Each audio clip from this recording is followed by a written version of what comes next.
Oh my god.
How we got it all under the car though?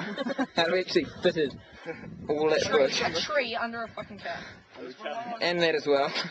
Yeah, plus the shit we were driving over. Yeah. We must have all fitted it under one. I think it's